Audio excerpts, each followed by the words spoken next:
Good afternoon, everybody, and welcome to We Believe Digital Studios in Jackson, Mississippi.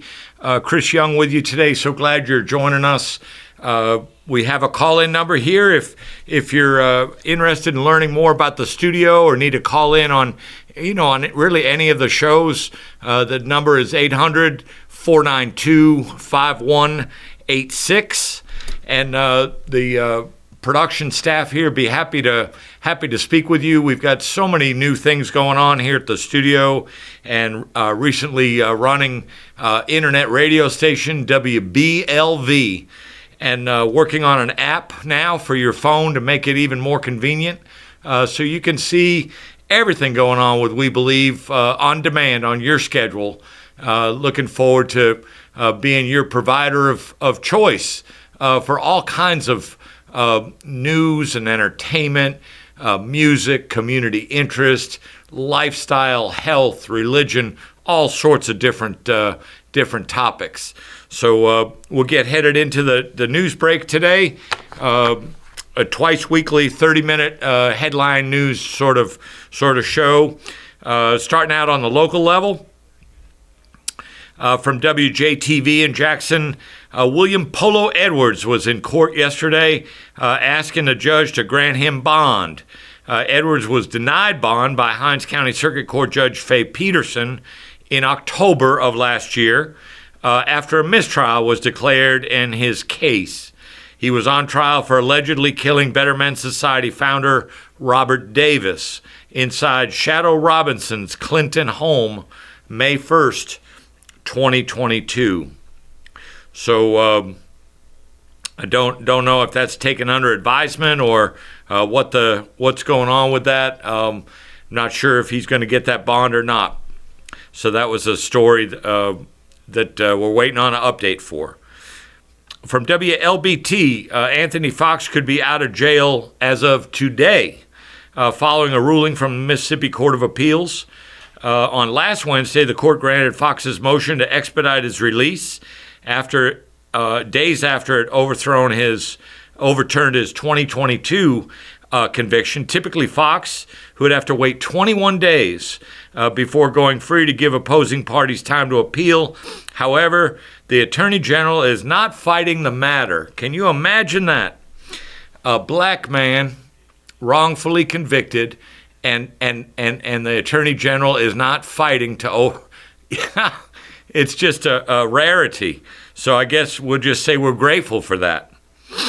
And also word today that it's very possible that he immediately gets hired back onto his job as a police officer. So that would be just great.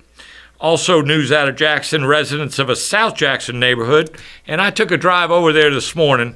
You never seen so many Atmos energy trucks in one neighborhood. My gosh. This is where the woman died in a house explosion, forced to evacuate from their homes. Clara Barber, I hope I pronounced that right, 82 years old, found dead after her home burned January 24th on Bristol Boulevard. Assistant Jackson Fire Chief Patrick Armon said the Jackson Fire Department, Atmos Energy, and the National Transportation Safety Board are still in the process of investigating the cause of the explosion. One woman who spent about a week in a Clinton hotel said she got a call on this past Sunday night from the gas company to let her know they had turned the gas off at her home and that she would need to go to the hotel temporarily. According to the woman, Atmos told her they had to replace gas lines on Bristol Boulevard, which is off Raymond Road. The woman has since been allowed to return home, but Atmos installed large canisters filled with gas next to her home until they get the gas line replaced. And of course, like I said, it sounds like it's a lot more than the one that's servicing her home. Also from WLBT, Capitol Police searching for a man they said led officers on a chase that ended with several vehicle wrecks. According to the Capitol Police, 30-year-old Jarvis Crump, accused of failing to stop for officers following a traffic stop Thursday evening. The chief said Crump then led the officers on a brief pursuit before two officers lost sight of his vehicle after he turned into a neighborhood. Approximately 15 minutes later, Capitol Police made contact with the same vehicle again, and another pursuit began. This pursuit continued through several inner city streets.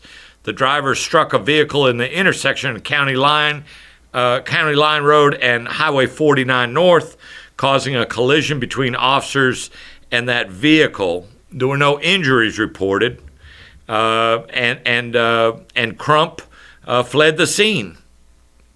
Got going again, continued to McLean Road, where he'd wrecked his vehicle and then fled the scene.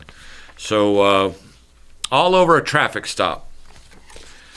I'm just kind of guessing that Jarvis Crump is a black man, and he getting pulled over for what oftentimes is nothing, and we know what happens oftentimes in this country when black people are pulled over by police for allegedly having a taillight out, allegedly having a license plate light out, or a failed turn signal or something like that, and people die in this country over traffic stops like that, and it's predominantly black people that die over it, and it's just a horrific thing. So I don't know what Mr. Crump did, but maybe we'll find out one day. We'll let you know.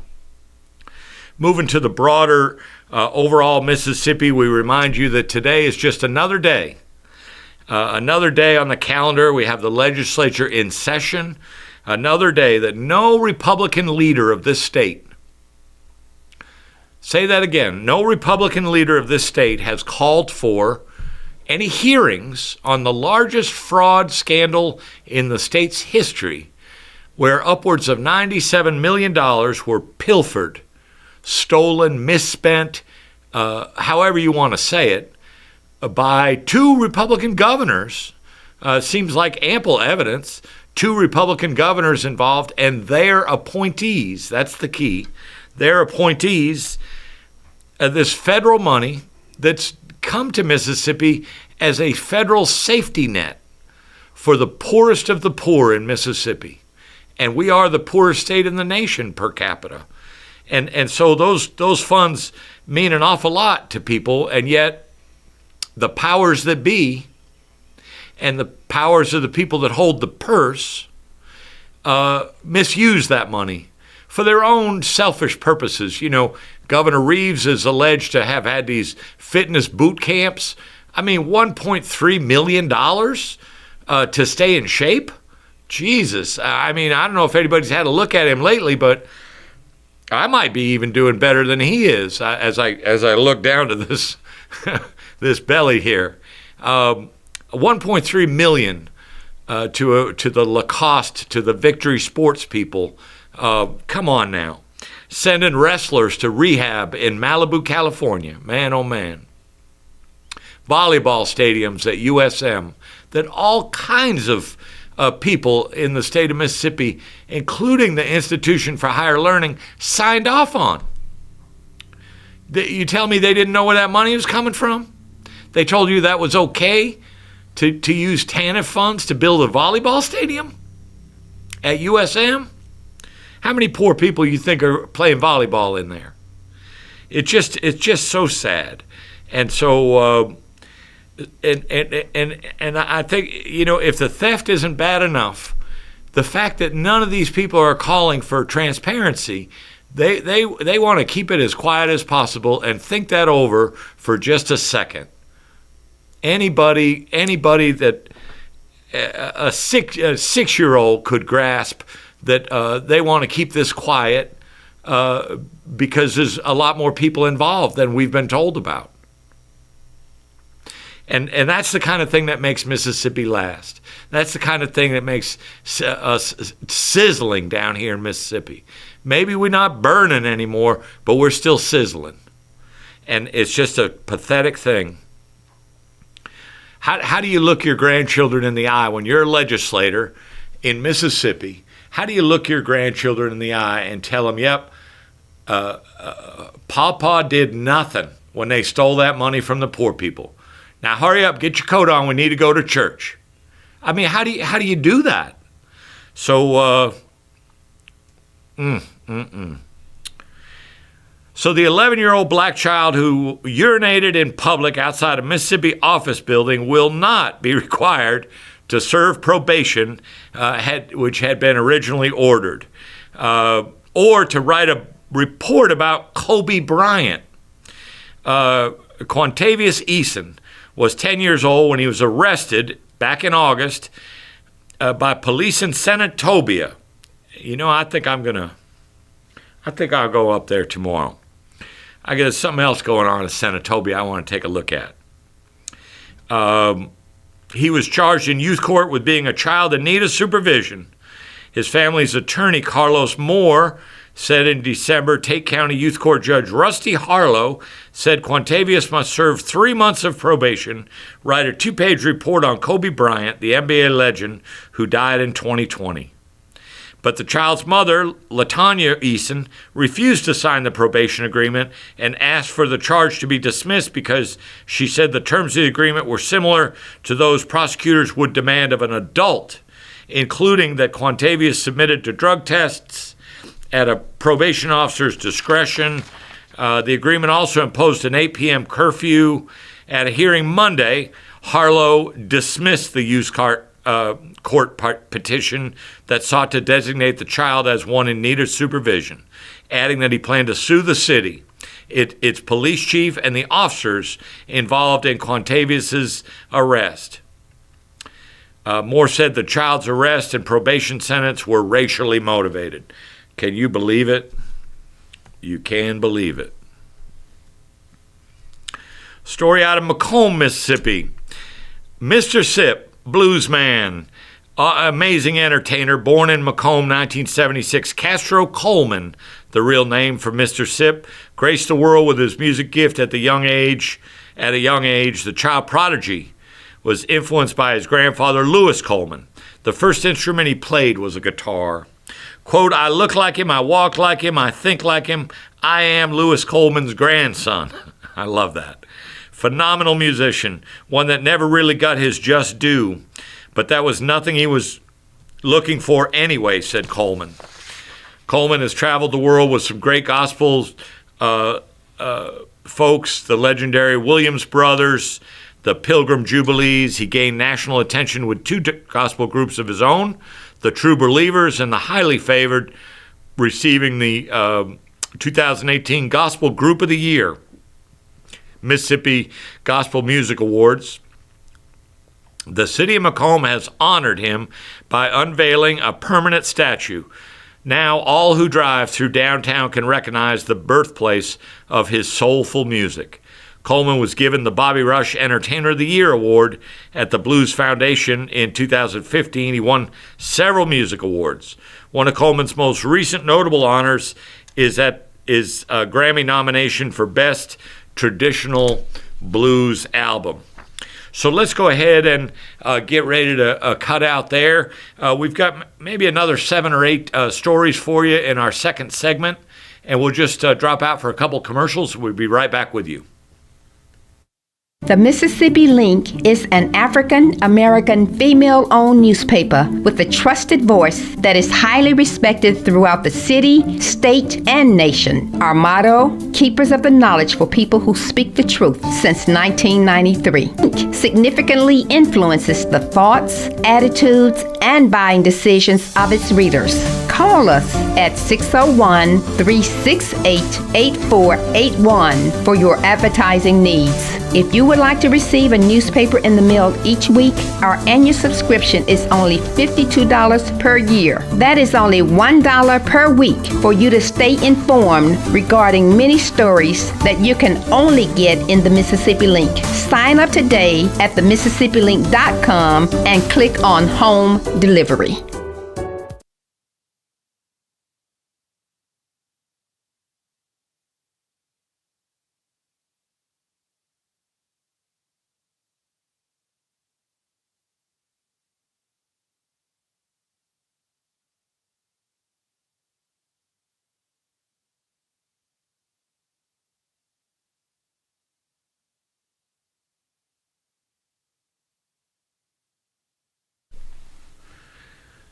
Welcome back, everybody. Newsbreak show here on We Believe Digital. So glad you're joining us. Got a story out of Pontiac, Michigan, that many people might have seen yesterday. This happened yesterday late morning. Jennifer Crumbley, the Michigan woman charged in connection with her son's deadly school shooting rampage in 2021, was convicted yesterday of involuntary manslaughter. In the unprecedented case, we don't have anything on stuff like that. So the unanimous verdict came on the second day of jury deliberations in a landmark trial in which Crumbley became the first parent to be held criminally responsible for a mass shooting committed by their child. Crumbley, 45 years old, convicted on all 4 counts, one for each of the victims in the attack at Oxford High School in November 2021. Her son Ethan, now 17, pleaded guilty as an adult to murder, terrorism, and other crimes, and was sentenced in December to life in prison without parole. Now she faces up to 15 years in prison per count and remains held on bond. She will be sentenced on April 9th. Got a comment here from one of the jurors. It was very difficult. Quote, it was very difficult. Lives hung in the balance, and we took that very seriously, unquote. So, very interesting development. Now, the husband or the kid's father, he goes on trial, I believe, in April. So she gets sentenced in April. He goes on trial either March or April. Did you see this thing out of Las Vegas, Nevada? Tuesday's Nevada presidential primary. Nikki Haley had no challenger in this primary. She still lost, according to NBC News projections. Nevada voters in the state-run primary had a choice to reject all candidates on the ballot, and they did just that, with more people choosing to vote for, quote, none of these candidates, unquote, than for Haley. Boy, is that a message sent or what? So came up short in Iowa, came up short in New Hampshire. You got South Carolina, you got Nevada. Haley says she's going to stay in the race to the end. Do you think it's possible she's really gambling on Trump getting convicted before November 7th? I don't know. I don't know if that's going to happen. And of course, you heard the news yesterday that the D.C. Appeals Court unanimously, a panel of the D.C. Court handed down a 57-page ruling saying that he is not immune. Former President Trump, they referred to as Citizen Trump at this point, and therefore not immune to any prosecution. So we'll see. Maybe the Supreme Court will take that up. Maybe they won't. The people, the talking heads you hear on the cable channels say that it's a very well thought out decision. 57 pages, goes into great detail, a very airtight case. So we'll see what happens. You know Trump will appeal, of course, to the best of his ability. Also out of Las Vegas, President Joe Biden would have preferred to sign a bipartisan border bill despite criticism from his left and right flanks, seeing it as an imperfect solution to the immigration crisis. But with the compromise bill falling apart yesterday, before it even hit the Senate floor, Biden advisors say they may have the next best thing, a political cudgel to allow him to finally go on the offensive on what has been one of his biggest political vulnerabilities. Quote, this ends one of two ways, President Biden said yesterday. One, the strongest border legislation in decades passes and everyone wins, most importantly the American people. Or two, MAGA Republicans killed this breakthrough for expressly political reasons, in which case the American people lose and the Republicans who opposed it get blasted every time they say the word border for years to come. Another story on the national news front, really exciting story to me. Gabby Douglas, who was the first black gymnast to win the Olympic all-around gold when she earned the top prize in London in 2012, is ready to try for another one. Ha! I'm still a competitor at heart, Douglas says in an interview Tuesday night with Hallie Jackson. After watching the 22 championships, I was like, I miss competing. I found myself in the gym and I was like, all right, maybe I could do this again, unquote. She'll return to her first competition in 8 years on February 24th, so just a short while from now, 2 weeks from now, at the Winter Cup in Louisville, the first elite gymnastics meet of the year. The event will be her first competition since the 2016 Rio Olympics. I didn't want to end the sport how I did in 2016. I wanted to take a step back and work on my mental state. I love gymnastics and love pushing myself. I never wanted to walk away on a bad day, unquote. At 28, she'll be the oldest gymnast in the competition at the Winter Cup. Gabby Douglas. Big report out having to do with trauma in black adults exposed to news of police killings of unarmed black people.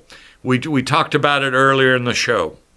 Black adults who are exposed to news of police killings of unarmed black people are more likely to suffer from poor sleep in the months to come than white adults, according to a study published in the Journal of the American Medical Association, internal medicine section. The new research highlights the insidious toll police violence takes on the black community. Police killings not only affect victims and their families, but can have pernicious spillover effects onto the public at large, said the lead study author, Dr. Athendar Venkataramani, an associate professor of medical ethics and health policy at the University of Pennsylvania. Pardon me, doctor, I'm sure I didn't get that quite right. Pardon me.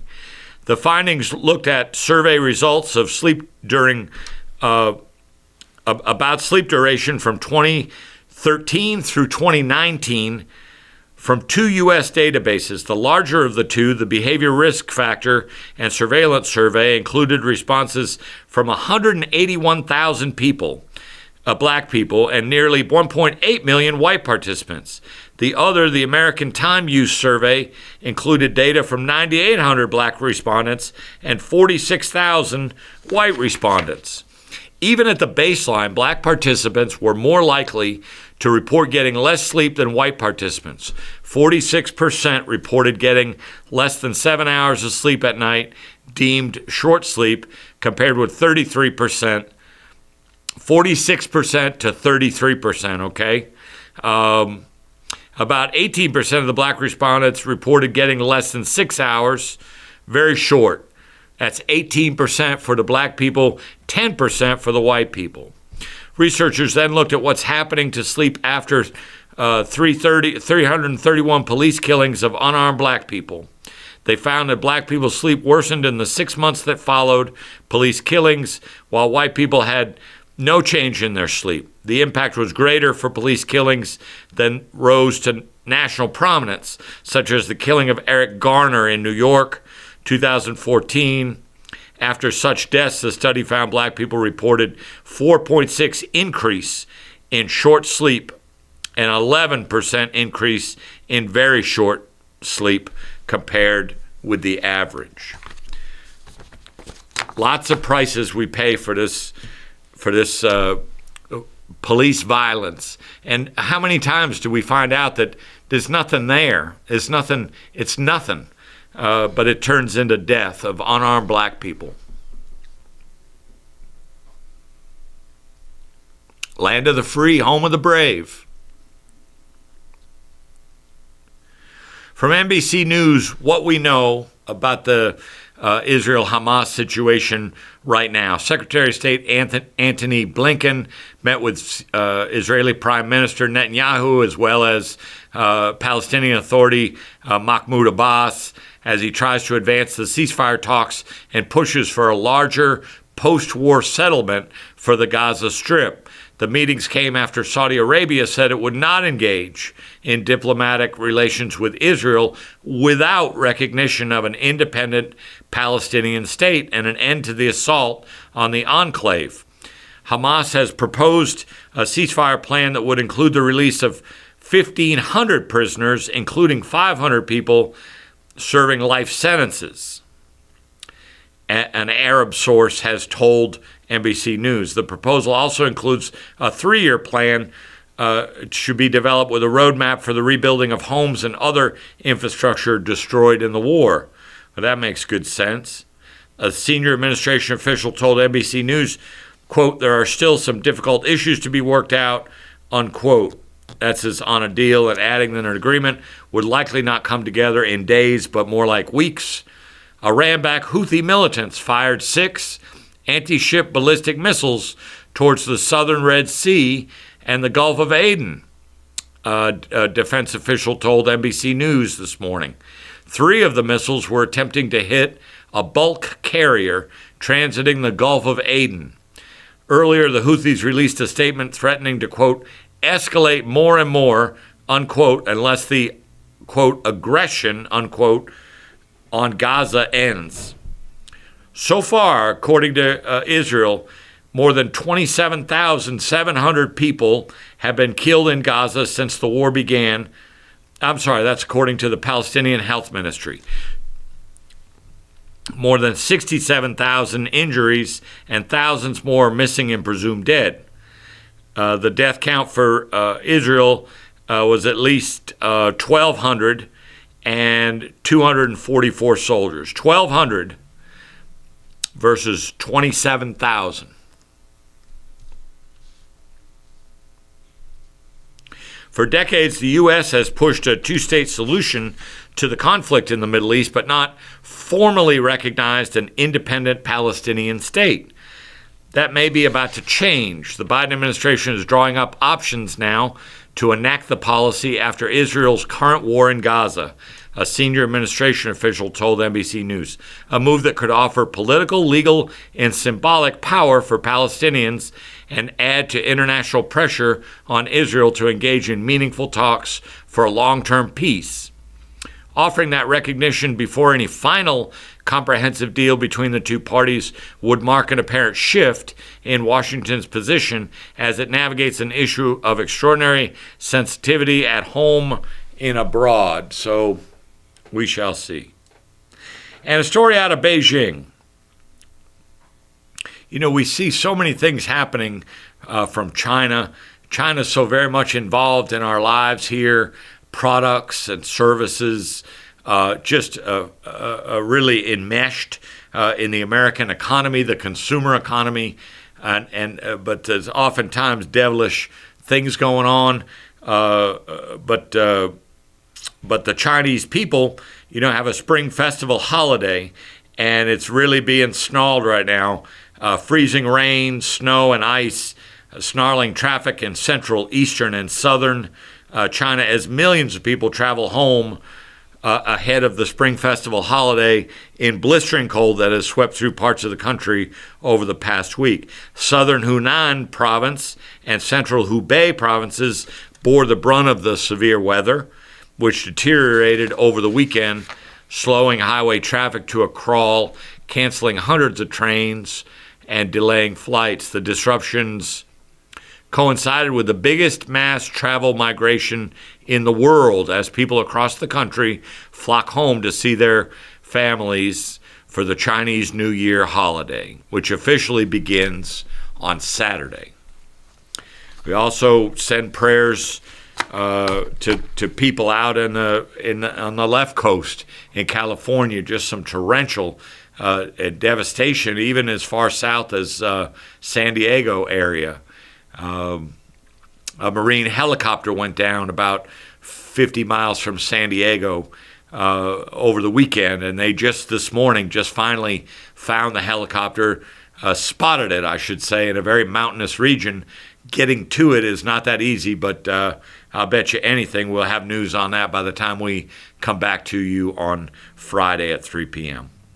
Thanks for tuning in to Newsbreak, and thanks for tuning in to We Believe Digital. We're really working hard over here to try and be your provider of choice for everything that's anything. And this is a Black-owned and operated studio, and everybody's working tremendously hard to create a great product for you, help your companies along, advertising, filming, all kinds of opportunities for you here at a very reasonable price, and help you move your products and services along, as well as your ideas and independent thinking. We've got new podcasts starting all the time.